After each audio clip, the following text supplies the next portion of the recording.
Sampo lang, sampo. Ten. Last na po na.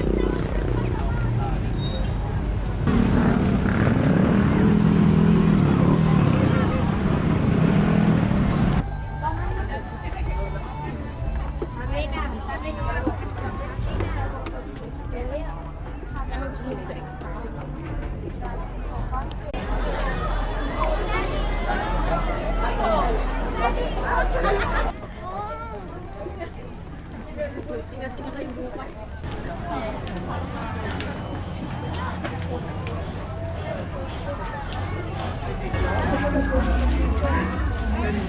siya?